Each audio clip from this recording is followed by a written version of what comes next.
Let's sit in silence for a little while. Observe silence. Get centered, get grounded.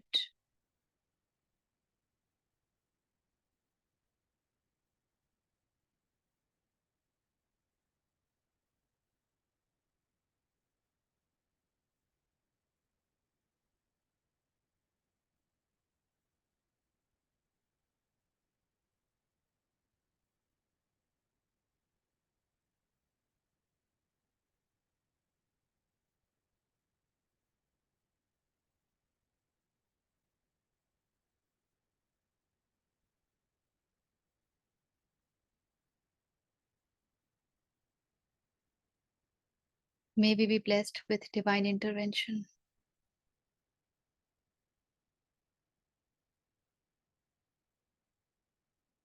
मैं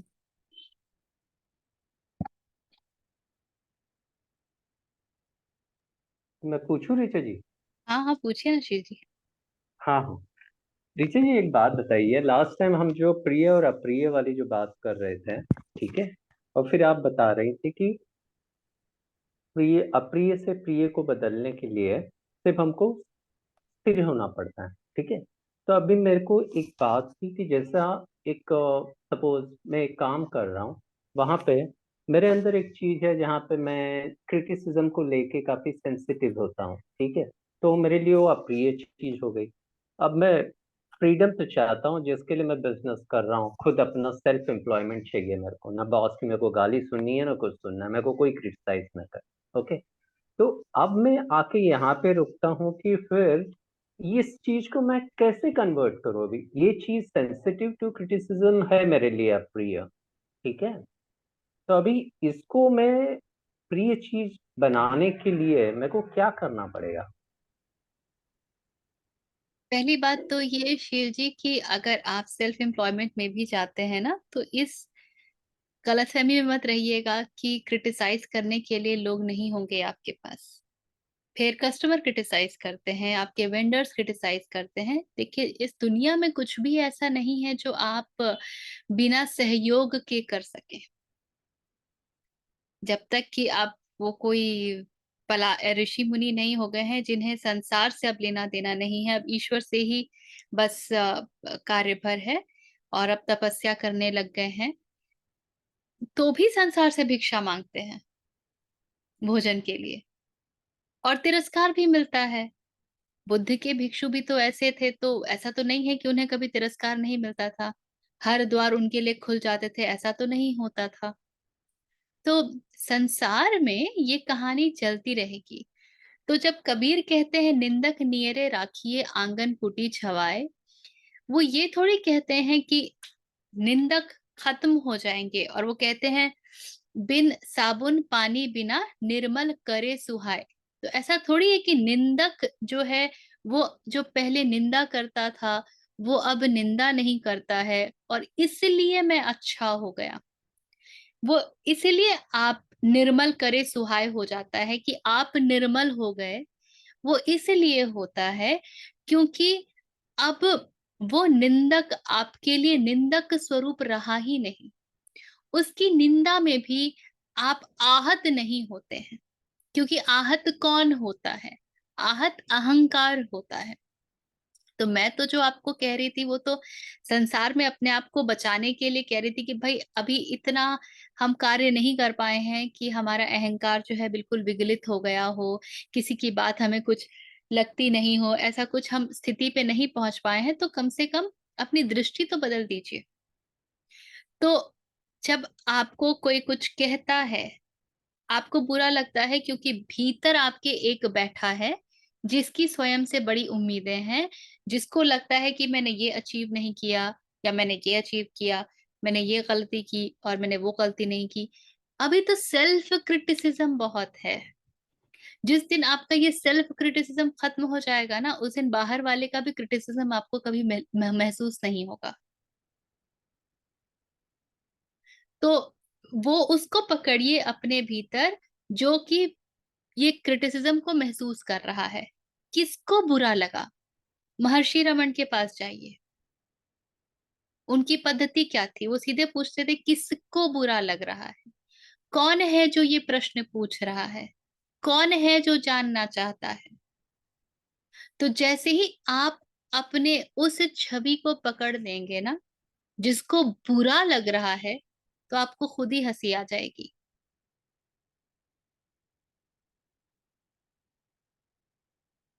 ठीक है ना? इसको पकड़िए, कोशिश कीजिए ये, और ये बहुत कारगर है कि जैसे मुझे भी कई बार ना बुरा लगता है तो मैं एकदम रुक जाती हूँ। और तो अब आदत भी पड़ गई है कुछ समय का, जो भी रहा है, जो भी साधना ने मदद की है, एकदम तुरंत से मन चला जाता है कि किसको बुरा लग रहा है, क्यों बुरा लग रहा है, क्या चल रहा है चक्कर। अब मैं आप लोग को एक पद्धति देती हूँ, और याद रखिएगा, पद्धति हमेशा संसार में होती है। हालांकि जो हमारा ध्येय है वो तो ये है कि अहंकार का विगलन हो जाए, ध्येय तो यही है। किंतु जब तक वहां नहीं पहुंचे हैं, तब तक इस चीज से डील करने के लिए कि अब मुझे बुरा लगा, इसको फॉरगिव की पद्धति कहते हैं। As a chant, you start saying, I forgive myself for feeling criticized. I forgive myself for feeling hurt.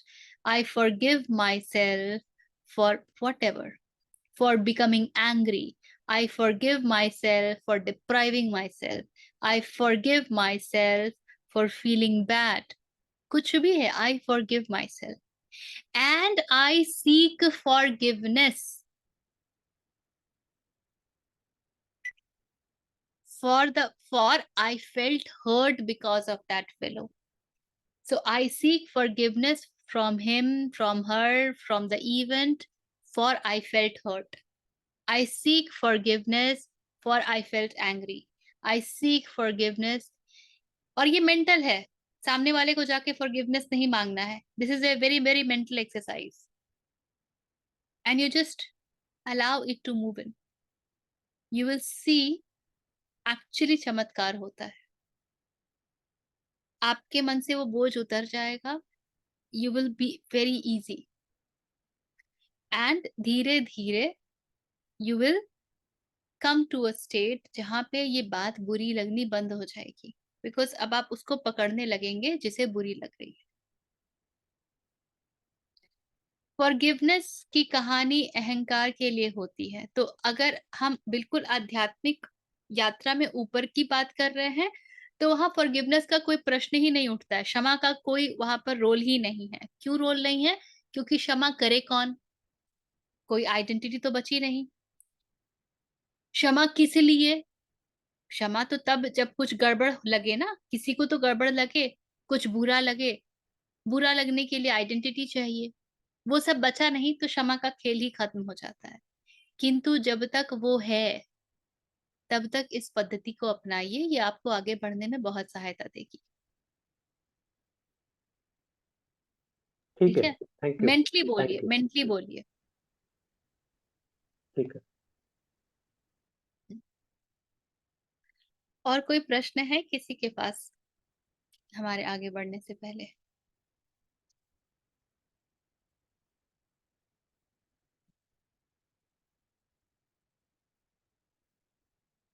तो 5वें अध्याय पर हम लोग हैं, और हमने पिछले सत्र में 20वां श्लोक किया था, और 21वां भी जो है वो ऐसा है जो थोड़ा समय लेगा, और 22वां भी ऐसा मुझे लगा, पता नहीं कितना समय लेगा नहीं लेगा, लेकिन हाँ, उसको देखते हैं। पर है बहुत सुंदर श्लोक, बहुत ही सटीक, हम लोगों के लिए बड़े आवश्यक।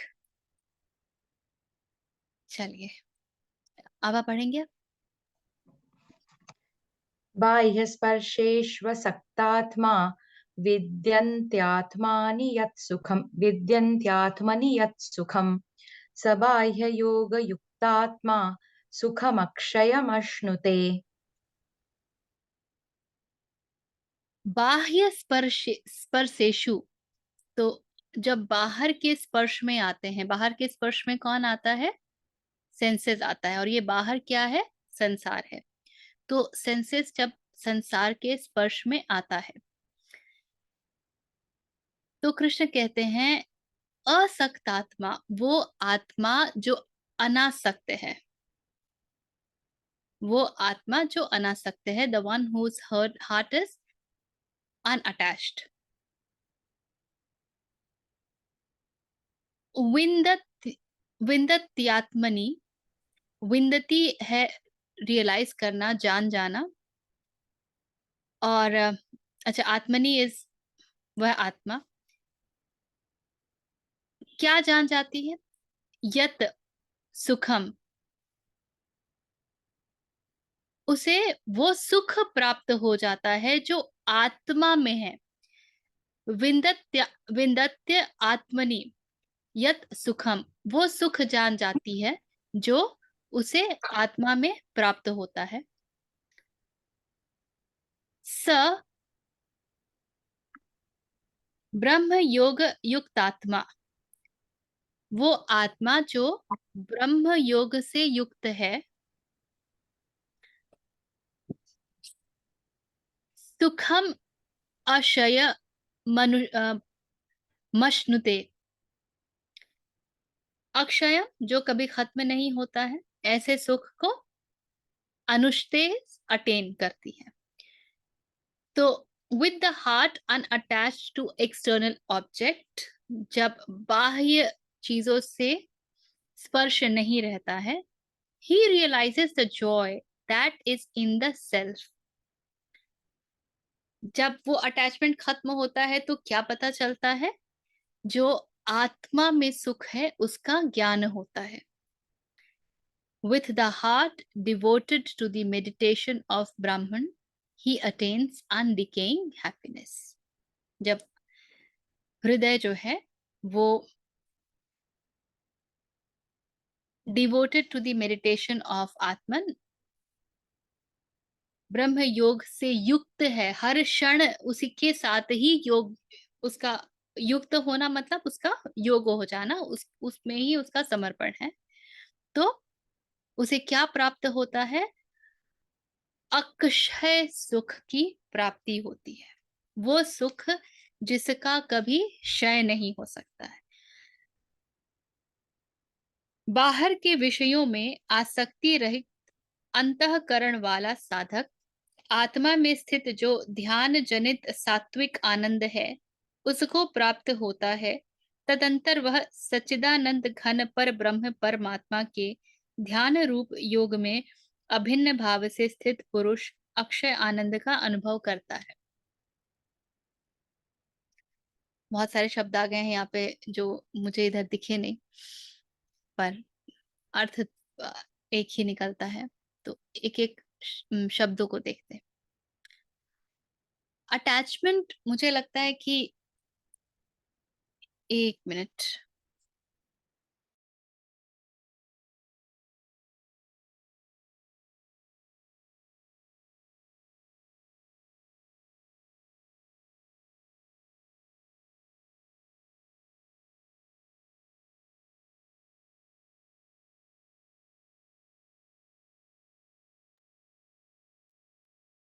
सॉरी।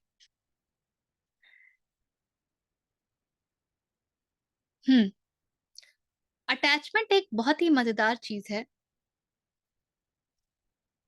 आसक्त हो जाना, क्योंकि मनुष्य जीवन की कहानी आसक्ति से ही भरपूर रहती है। और आसक्ति किसी भी प्रकार की हो सकती है, किसी भी चीज के लिए हो सकती है। आसक्ति को समझना बहुत आवश्यक है, ठीक है। आसक्ति और प्रेम में क्या अंतर है, क्योंकि हम जिसको प्रेम का नाम देते हैं वो असल में प्रेम नहीं, आसक्ति ही होती है। प्रेम का हमको कुछ पता ही नहीं होता है। मुझे याद है हम लोग जब अद्वैत में सत्र लेते थे स्टूडेंट्स का, जो लाइफ एजुकेशन करते थे, उसमें हम लोग, हमारे पास एक सत्र होता था, व्हाट लव इज नॉट। बिल्कुल नेति नेति का कार्य है ज्ञान योग में, जैसे क्या ये नहीं है वैसे जानते हैं। क्योंकि प्रेम क्या है इसके बारे में तो हमको बहुत कुछ पता है। आप एक माता से पूछिए तो वो अपने बच्चे के प्रति प्रेम ज़ाहिर करती है। आप एक प्रेमी से पूछिए, हर चीज़ में हम प्रेम तो बताते ही हैं, किंतु क्या हमको प्रेम का कुछ मालूम भी है? इधर कबीर कहते हैं अ, छिन चढ़े सो तो प्रेम ना होए। जो पल में ऊपर चढ़ जाता है, पल में नीचे उतर जाता है, ये तो प्रेम नहीं हो सकता है। और फिर कहते हैं अ, नहीं वो भक्ति के लिए कहते हैं, भक्ति करे कोई सूरमा, लेकिन वही प्रेम के लिए भी वही उनका भाव रहता है। कहते हैं प्रेम गली अति साखरी, जामे दो न समाये। और यहाँ प्रेम तो हमारा दूसरे के बिना होता ही नहीं है। दो तो आवश्यक हो जाते हैं प्रेम के लिए। तो इतना तो तय है कि हम जिसे प्रेम जानते हैं, वो प्रेम नहीं है। तो इसको दो तरीके से आप देख सकते हैं। पहला, हम जिसे प्रेम जानते हैं, हम उसको एक-एक करके पकड़ लें कि क्या वो प्रेम है। एक सेकंड। और दूसरा, फिर जब ये सब प्रेम नहीं है तो क्या बचा जिसको कि प्रेम कहा जा सकता है। जब अटैचमेंट की बात आती है ना, तो मुझे लगता है कि अ, आचार्य जी से अच्छा इसको अभी तक मैंने किसी को नहीं सुना है जिन्होंने समझाया। तो मैं उन्हीं को ही उनके ही वचन उद्धृत करने वाली हूँ। जो वो उदाहरण लेते हैं, वो लेते हैं सोडियम का और इसका सोडियम पानी का। पानी पड़ा तो उसको किसी और फॉरगेट इट, मैं भूल गई। बट केमिकल रिएक्शंस ऐसे होते हैं ना, जैसे कि आप देखेंगे कि अगर प्लास्टिक के ऊपर, प्लास्टिक जिसको कि हम जानते हैं कि रिएक्टिव नहीं होता है, बहुत ही अनरिएक्टिव चीज है, उसको भी यदि आप बहुत समय तक साफ ना करें तो उसके ऊपर जो धूल जम जाती है वो निकलती नहीं है, जैसे कि वो चिपक गई है। पुरानी साइकिल या पुराने कुछ इस तरह के आप औजार ले लीजिए, जो स्क्रू होते हैं, वो ऐसे चिपक जाते हैं कि उनको काटना ही पड़ता है, वो खुलते नहीं है। कभी आपने अगर अनुभव किया है तो हर वो चीज जिसको कि हम नॉन रिएक्टिव कहते हैं, उसको भी अगर बहुत समय तक किसी चीज के साथ छोड़ दिया जाए तो वो उसके साथ एक परत जम ही जाता है, जो जल्दी से निकलता नहीं है। अटैचमेंट इसको कहते हैं कि मेरा नेचर ही ऐसा है कि जो कुछ भी मेरे निकट आएगा उसके साथ में चिपक जाऊं, या मेरे पास अपनी कैटेगराइजेशन है कि मेरे जो निकट आएगा उसमें से किसके साथ मैं चिपकूं। सो अटैचमेंट एक्चुअली फंक्शन होता है समय का और स्पेस का। कितने अंतराल तक हम साथ रहे और कितने प्रॉक्सिमिटी में रहे, कितनी निकटता में रहे।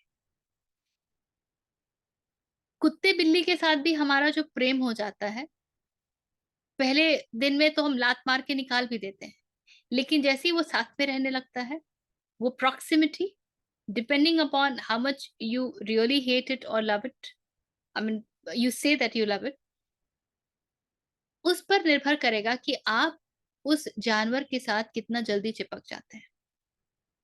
सो अटैचमेंट जो है ना, वो बहुत ही मटीरियल नेचर का चीज है, उसमें कुछ ऐसा खास नहीं है।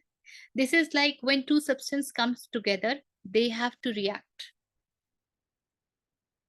वो उनके बेसिक कैरेक्टरिस्टिक्स में से है कि भाई हमको तो चिपकना ही है। जैसे चुंबक यदि लोहे के समक्ष आएगा तो लोहा कुछ कर ही नहीं सकता, उसको चुंबक से चिपकना ही है। लोहे के पास अपना कोई पावर है ही नहीं, उसको चिपकना ही है। So attachment is exactly like that.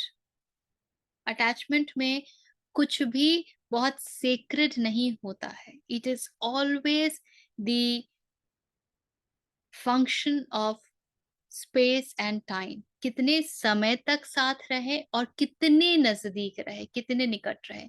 कुछ कुछ में निकटता की आवश्यकता ज्यादा होगी, कुछ कुछ में कम निकटता में भी काम चलेगा, कुछ कुछ के साथ आपको ज्यादा समय निकट रहना पड़ेगा, कुछ के साथ बहुत जल्दी चिपकना हो सकता है।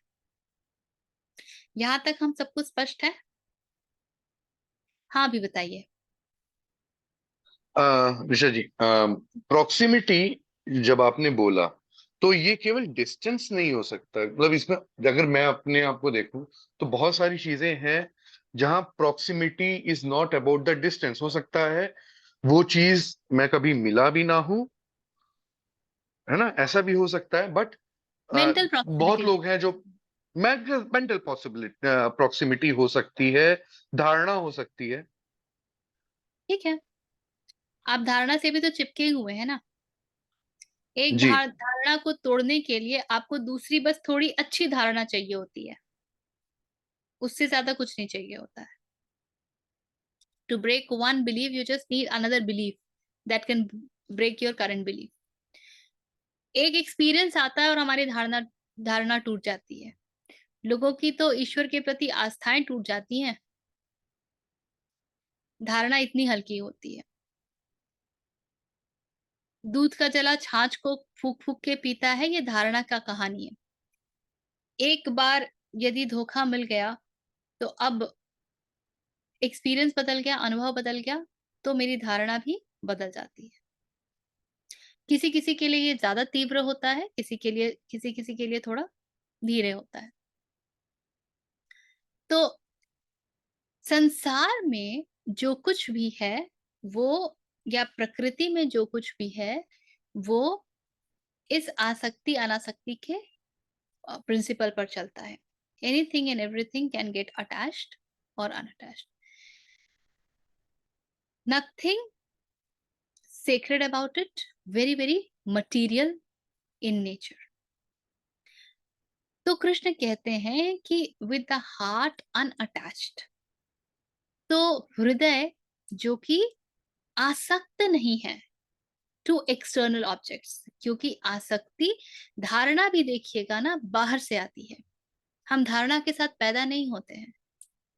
धारणा भी हमको बाहर से मिलती है, चाहे वो हमें हमें हमारे अनुभव के आधार पर मिले जो कि संसार में है, या फिर हमको वो सिखाया पढ़ाया गया है कि ऐसा होता है, ये होता है, वो होता है। तो धारणा भी हमको संसार से ही मिलती है। तो कृष्ण कहते हैं कि heart unattached to external objects.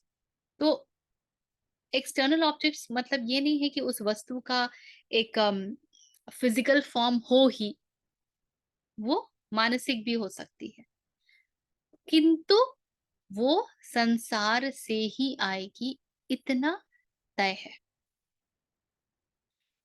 तो जब ऋचा जी, एक छोटा सा, अभी हम्म एक्चुअली मैं ही ऑफिस में मैं ही अपने सबॉर्डिनेट्स से डिस्कशन कर रहा था और समझा रहे थे हम उस पे बात। तो उसमें धारणा की ही बात आई थी, और एक लेगेसी एग्जांपल, ट्रेडिशनल एग्जांपल चला रहता है कि एक छोटा सा पौधा अपने घर के बाहर अगर आप गाड़िए और 30 दिन जाके उसको बुरा भला बोलिए और वो मर जाता है, तो ये तो धारणा की वजह से हुआ ना। तो ये क्या ये धारणा की वजह से स्ट्रॉन्ग हुआ? कितने, क्योंकि उस पौधे ने तो कुछ किया नहीं। अगर कोई एक पौधा, एक ये काफी किताबों में भी और काफी जगह ये बात आती है कि आप एक एक्सपेरिमेंट करके देखिए कि एक आपने पौधा घर के बाहर लगाया छोटा सा, और 30 दिन तक आपने जाके उसको बुरा भला बोला। तो मैंने खुद से नहीं किया है, मगर ज्ञान मतलब कुछ लोग बताते हैं कि वो पौधा डिस्ट्रॉय हो जाएगा, राइट। मगर जब आपने उसको, क्योंकि उस पौधे को तो नहीं पता ना कि आपकी धारणा क्या है, मगर उसका इम्पैक्ट उस पर हो गया, तो ये धारणा हल्की कैसे हो गई?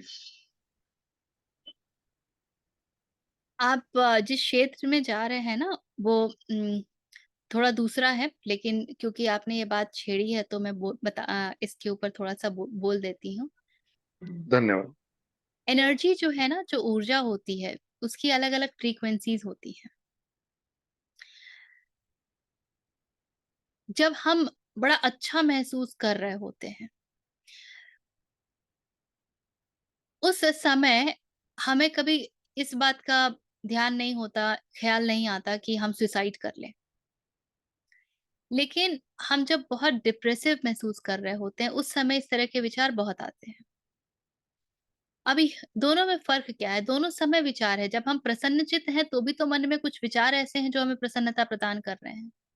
और जब हम दुखी हैं, तो भी मन में कुछ विचार ऐसे हैं जो हमें बहुत दुःख, बहुत कष्ट दे रहे हैं। क्योंकि विचार और कुछ नहीं होते हैं, बल्कि फ्रीक्वेंसीज़ होते हैं। They they move on different frequencies. और अब साइंटिफिकली बहुत एक्सपेरिमेंट्स हुए भी हैं। अ, पूरे ब्रेन वेव्स वगैरह को मैप वगैरह करके किया गया है that when you are in that mood, जब आप प्रसन्नचित्त हैं, तो आपके ब्रेन के कौन से किस प्रकार का उसमें कार्य चल रहा है, और जब आप बहुत दुखी हो रहे हैं तो किस प्रकार से आपका मस्तिष्क कार्य कर रहा है। उनके ऊपर बहुत एक्सपेरिमेंट हुए हैं। तो जब आप पौधों के पास जाकर के बुरा भला कहते हैं, तो you give them a frequency which is very very low in nature, which can destroy. तो इसलिए इसमें धारणा वाली कोई बात नहीं है। इट इज जैसे आप कभी किसी से मिलते हैं और अचानक से there is a repulsion you experience, and then there are times when you meet somebody एंड अचानक से यू फील अट्रैक्टेड कि अरे मुझे इनसे बात करना है। वहां और कुछ नहीं हो रहा होता है।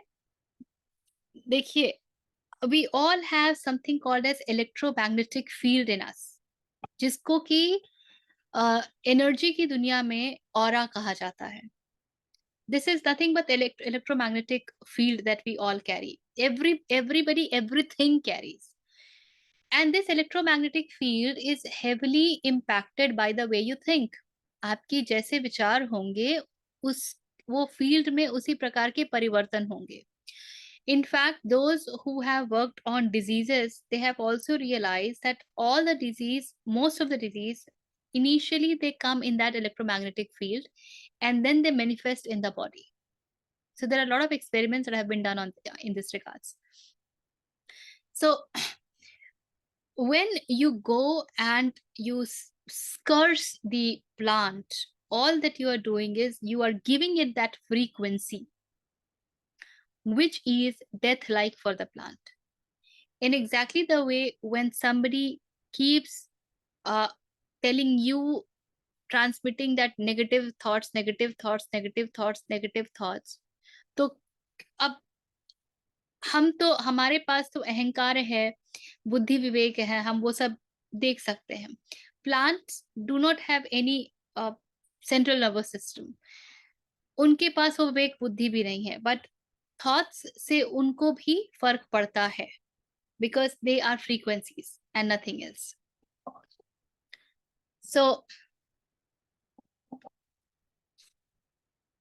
So when you go and say these negative words to plants, so you transmit that kind of frequency which has an impact, and depending upon आप उसको कितने मन से कह रहे हैं, कितनी नेगेटिविटी के साथ कह रहे हैं, कितने उस फ्रीक्वेंसी के साथ कर रहे हैं, depending upon that plant will take time to decay. यदि आपकी फ्रीक्वेंसी बहुत ही लोअर चल रही है, वो पौधा जल्दी मरेगा। और यदि आप सिर्फ एक्सपेरिमेंट करने के लिए देख रहे हैं कि अच्छा ऐसा सच में होता है कि नहीं होता है, and you are not really transmitting that frequency, you are just saying some words. And ये बात हमने कितनी बार डिस्कस भी किया है, that every word is a frequency ना, हर एक अक्षर का फ्रीक्वेंसी होता है। आप आनंद बोल के कभी दुखी नहीं रह सकते, और दुखी बोल करके आप आनंदित नहीं महसूस कर पाते हैं। क्यों? क्योंकि शब्दों की भी अपनी फ्रीक्वेंसी है ना। There are sound waves. So when you are saying, cursing the plant, not with that kind of thought, but just with the words, just to see, then the plant might take much longer to decay. But you add in your feelings to it. Your feelings are nothing but frequencies. Your feelings are nothing but frequencies. And if you want to discover more on that, I recommend you to read Joe Dispenza, and you will get all the scientific this thing, how feelings are frequencies. So when you are adding your feeling to it, the plant will decay even faster because you are transmitting that kind of frequency. इसीलिए जो लोग प्रति क्षण सिर्फ निंदा कर रहे होते हैं, क्रिटिसाइज कर रहे होते हैं, उनके साथ बैठना हमें कठिन लगता है, because they are transmitting that kind of frequency very constantly. But with those people who are always in that, हम कहते हैं ना, ये टॉक्स क्यों स्माइल टॉक्सिक होता है, क्यों लाफ्टर टॉक्सिक होता है? हम कहते हैं ना कि यार आपके साथ बैठ के आनंद आता है, आप हर समय हंसते रहते हैं। तो कुछ चीजें जो हैं वो उस तल पर होती हैं, लेकिन all said and done, please know that all of this is nothing but matter. Energy is matter. And so when we get into the zone of adhyatma, spiritual, then we do not really get into this. आखिर कृष्ण जब अंत में भोजन की भी बात करते हैं, पूरा अध्याय उसके ऊपर है, तमस और ये सब, तामसिक, राजसिक और सात्विक। वो करता क्या है भोजन? वो भोजन ये ही करता है, it changes our configuration because of the frequency that it carries. Okay, so that is what it does. तो वो जो है वो धारणा नहीं है। हाँ, आपकी धारणा आपके भीतर वो फीलिंग्स जनरेट करेगी और आप वो फ्रीक्वेंसी फिर जनरेट करेंगे, ये जरूर होगा। अगर आपकी धारणा है, for example, that such and such Richa is a very toxic person, उसके पास जाना ही नहीं चाहिए, so the moment you will see me, you will automatically experience a repulsion, and then you will transmit that will automatically happen because that is what you are cultivating in your mind throughout. ठीक है, अब वापस पुनः आते हैं। With the heart unattached to external objects, सांसारिक वस्तुओं से अस्पर्शित, unattached, he realizes the joy. So जब तक हम सांसारिक वस्तुओं में उलझे होंगे, इस आनंद का अनुभव हमारे लिए असंभव है। क्यों? क्योंकि संसार हमारा सारा ध्यान, हमारा पूरा समय ले रहा है। इसीलिए ये प्री कंडीशन है उस आनंद में जीने का, उस आनंद की अनुभूति करने का। ये प्री कंडीशन है, ये क्वालिफिकेशन है। Only when you are unattached, only when your heart is unattached to the external objects, you can realize that joy which is in the self. क्योंकि सेल्फ का इसी को कहते हैं भीतर जाना। भीतर जाना इज, इट्स नॉट दैट आप सांसारिक वस्तुओं के साथ आपका प्रयोजन नहीं रहेगा। जब भोजन की आवश्यकता है तो संसार में ही मिलेगा, किंतु अब आप उसके स्लेव नहीं हैं, आप उसके गुलाम नहीं हैं, आप उसके अधीन नहीं हैं, और इसीलिए फिर भीतर जाना संभव हो पाता है और उस आनंद की अनुभूति कर पाना संभव हो पाता है। अन्यथा आप देखेंगे कि मन दो ही जगह हो सकता है, या तो वो समर्पित हो सकता है या वो संसार में गोते लगा सकता है। संसार में गोते लगाने के लिए इतनी सामग्री उपलब्ध है, इतना कुछ उपलब्ध है कि मन जो है वो भीतर की ओर जा ही नहीं पाता है, समर्पित हो ही नहीं पाता, उसको समर्पण का कुछ पता ही नहीं चलता है। क्योंकि संसार में वो जितनी बार जाता है वो हर बार और सुदृढ़ होकर के आता है और दृढ़ होकर के आता है। इट्स लाइक अभी मैं इतना हूं, जैसे ही मैं संसार में गया मैंने एक और लेयर अपने ऊपर चढ़ा लिया, फिर एक और चढ़ा लिया, एक और चढ़ा लिया, एक और चढ़ा लिया। इसीलिए नीति नीति करनी पड़ती है, क्योंकि इतना लेयर्स, इतना इतना परत पर परत हमने चढ़ा लिया है अपने ऊपर कि अब इनकी सफाई करनी पड़ती है। You peel them, peel them, peel them, clean them, clean them, clean them. ठीक है? So he realizes the joy that is in the self. और देखिएगा अब ये अनअटैचमेंट के ऊपर एक और बड़ा सुंदर ये दिया है 22वें में, जो हम जाएंगे तो हम देखेंगे। इसके आगे कहते हैं Krishna, with the heart devoted to the meditation of Brahman. मन कहाँ तल्लीन है? ब्रह्म के ध्यान में तल्लीन है, बस वहीं बैठा हुआ है। He attains undying happiness. और जब मन वहीं तल्लीन है तो उसे उस और हैप्पीनेस को, यहाँ पर हैप्पीनेस मत पढ़िएगा, इसको जॉय पढ़िए। With happiness there is sorrow, duality है, दो पक्ष हैं। जॉय का कोई डुअल ऑपोजिट नहीं है। जब हम आनंद को अंग्रेजी में ट्रांसलेट करते हैं तो हम ज्यादातर उसको जॉय से ही डिपिक्ट करते हैं। तो जब हृदय, हृदय यानी मन, ब्राह्मण में तल्लीन है, उसमें ही ध्यान मग्न है, उसे उसके अलावा कुछ मालूम ही नहीं है, उसे उसके अलावा किसी का होश ही नहीं है। जैसे रामकृष्ण के लिए कहते हैं कि जब प्राप्त नहीं हुआ था उनको, तब वो अक्सर कलकत्ता में क्या है, कौन सी नदी है, गंगा ही है ना क्या, देखिए ये हुबली। हाँ, गंगा है, उसको हुबली बोलते हैं हुबली वहां पर, बोलते, तो है वहां गंगा तट ही। पर अक्सर वो पाए जाते थे कि वो बिल्कुल लौट रहे हैं और रो रहे हैं कि माँ तुम कहाँ चली गई हो, तुमने मुझे आज भी दर्शन नहीं दिया। सांझ को ये होता था, दिन भर। अच्छा, ये दोबारा वापस इसी लिंक पे ज्वाइन कर लीजिएगा, खत्म होगा तो। दिन भर तल्लीन होते थे और उसके बाद रोते पाए जाते थे, तो लोगों को लगता था कि इनकी माँ कहीं चली गई है, आई नहीं है, इसलिए ये रो रहे हैं, किंतु वो काली के लिए तड़प रहे होते थे।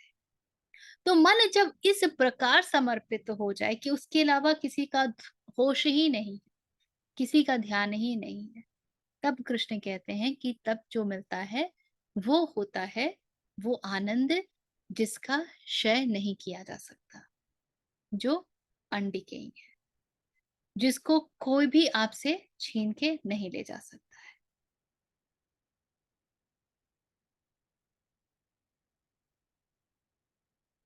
ठीक है, चलिए एक बार रीजॉइन कर लेते हैं मीटिंग को।